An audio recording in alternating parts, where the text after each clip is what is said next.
حضرت محدث ابن جوزی نے لکھا ہے کہ حضرت حبیب اجمی ایک بزرگ تھے، ان کے پاس ایک شخص اکثر آتا تھا، بڑا مالدار تھا، ایک ہی بیٹی تھی، وہ بھی ٹانگوں سے معذور تھی۔ تو آپ اکثر اس کو کہتے ہیں کہ تو توبہ کر، اللہ کی بارگاہ میں رجوع کر۔ ایک وقت ایسا آتا ہے کہ پھر انسان کا جب کوئی اپنا نہیں رہتا پھر اسے مصلی یاد آتا ہے، لیکن اگر مصلی کی عادت بچپن سے پڑ جائے نا تو پھر ذرا آسان ہوتا ہے اللہ سے دل لگانا۔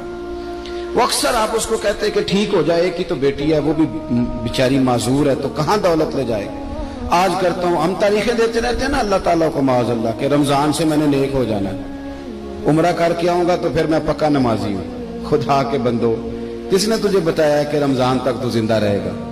کس نے خبر کی کہ عمرہ کرنے تک تو بچے گا؟ حضرت حبیب اجمی اس کو کہتے تو کہتا بڑی جلدی ٹھیک ہو جاؤں گا۔ ایک دن سویرے سویرے توبہ کرنے آ گیا۔ آپ نے فرمایا کیا ہوا؟ تو کہنے لگا حضرت جی کل ایک 15 سال کا نوجوان ملا ہے اور مجھے توبہ کرا گیا۔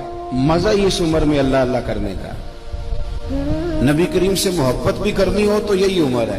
عشق لگا سی کھیڈاں کھیڈ دی نوں تے پھر مینوں کھیڈاں بھول دیاں بھول گئیاں، کجل پایا سی میں یار دے ویکھنے نوں، پھر او دی یاد وچ روندیاں ہی ڈول گئیاں۔ حیدر شاہ اس گلی کدے نہ رول دی پر ہن تے رول دی رول گئیاں۔ جن لوگوں نے ابو جہل کو قتل کیا تھا ان کی عمر بھی 15 سال تھی۔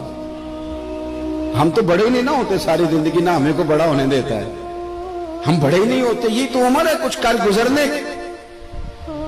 15 سال کا نوجوان توبہ کرا گیا تو اب حضرت حبیب اجمی کہنے لگے وہ کیسے؟ کہنے لگا حضرت جی میں کل منڈی گیا تھا، مجھے کچھ سامان خریدنا تھا، تو بغداد کے بازار سے میں نے مچھلی خرید لی 10 کلو، باقی بھی سامان تب خود لے جا نہیں سکتا تھا۔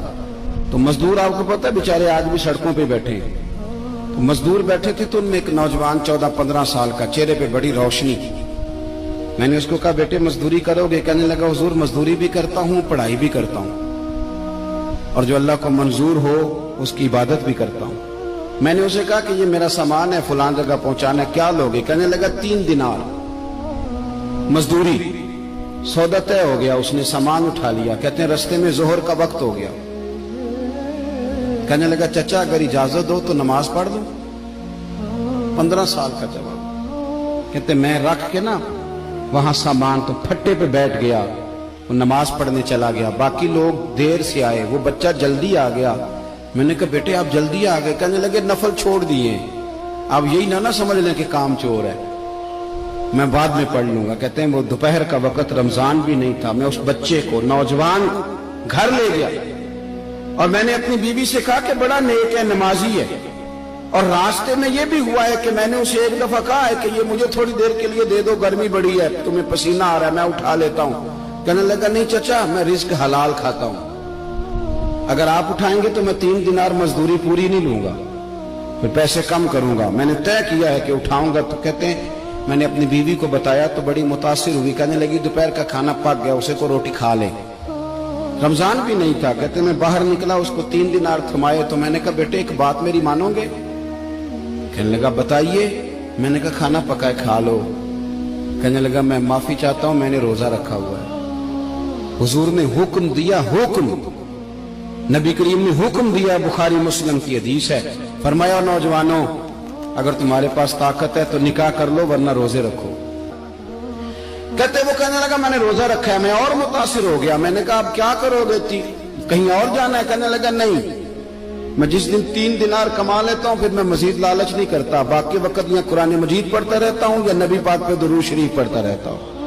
آپ بتائیں؟ تو میں نے کہا کہ افطار میرے ساتھ کر لو۔ کہتے ہیں میں اسے مسجد چھوڑایا اور خود میں لوٹ آیا، افطار کے بعد میں اسے لایا، کھانا کھلایا، عشاء پڑھی، اس کا گھر دور تھا، میں نے ڈرائنگ روم کھول دیا، بیٹھک کھول دی، وہیں وہ سو گیا۔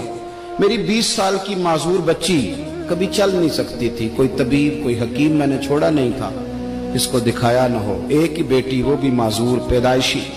اس کے کمرے میں گئے، میاں بیوی اسے کھانا کھلا اور بتایا بیٹے ایک نوجوان ہے بڑا نیک ہے ہمارے گھر میں، آج بڑا پرہیزگار۔